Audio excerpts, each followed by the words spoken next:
तो ये competition demand और सप्लाई का है। मेरे बहुत अच्छा पढ़ाने से आपको क्या फायदा है अगर आप कमीशन की डिमांड को पूरी नहीं कर सकते। इसलिए जब आप, जो मैंने कहा कि लिखने को लेकर के दो तरह के लोग होते हैं, एक वो है जो पढ़ने के साथ रेगुलर लिखते रहते हैं, एक वो होते हैं जो सिर्फ सुनते रहते हैं। जो केवल सुनता रहेगा वो सिलेक्ट नहीं होगा, कारण ये कुछ बिना लिखे होता नहीं है। और आप सोचते हैं कि आपको आता है इसलिए लिख देंगे, तो आप बड़ी गलतफहमी के शिकार। आता है इसलिए नहीं लिख देंगे, आप लिखते हैं इसलिए लिख देंगे।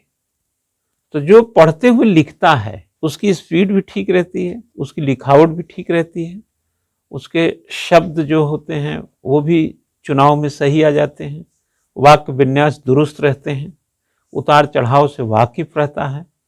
एक प्रकार से संक्षिप्त करना है, बृहत करना है, बड़ा करना है, उससे समय के साथ वाकिफ होता रहता है, तब वो जाकर के स्पर्धा के समीप खड़ा होता है।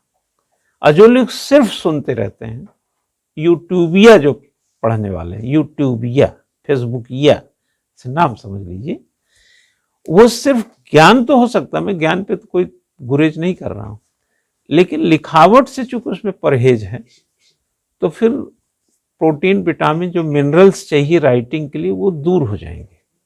और दूर हो जाएंगे तो वो सुदूर हो जाएगा। कौन? कमीशन। सुदूर खड़ा, आप दूर, वो सुदूर, फिर कोई दुरुस्त नहीं रहेगा।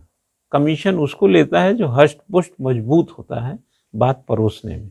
अब आपको सुनाने का मौका ही नहीं देता ना, पहले तो प्री लेगा, फिर मेन लेगा, और इंटरव्यू में भी क्या सुनाएंगे आप? हाँ, क्या सुनाने जाएंगे? उसका प्रश्न होगा, उसी को उत्तर दीजिए, अतिरिक्त तो थोड़ी ना आप कुछ सुना देंगे उसको। तो सुनाने की जगह कहाँ, भाषण की जगह कहाँ है? तो अध्ययन अध्यापन तो मतलब केवल भाषणबाजी नहीं है ना, ये तो परीक्षा है भाई, यहाँ तो छाएंगे तभी।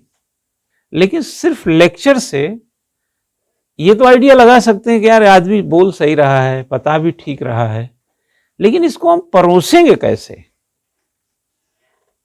अगर आप चैतन्य हैं, जागरूक हैं, वाकई में बहुत अच्छे स्पर्धी हैं, अपने हितों, अपने करियर की चिंता से युक्त हैं, तो आप चीजों को सिर्फ एक धारा में नहीं बहाएंगे,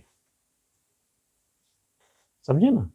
उसको कम से कम इस नजरिए से तो देखेंगे कि हम मान लिया इस ज्ञान को ले भी रहे हैं, लेकिन इसको बताएंगे कैसे? क्योंकि असल में बताने के बाद आपको सिलेक्शन मिलेगा। आपको कहीं सुनाना नहीं है जाके कि आपने सुन लिया, आप गए कमीशन में खड़े होकर भाषण दे रहे हैं, उसी भाषण में से चयन होगा कि अब ये डिप्टी कलेक्टर बनेंगे, कलेक्टर बनेंगे, आईपीएस बनेंगे, क्या बने। ये नहीं हो रहा है, वहां बाकायदा एग्जाम हो रहा है।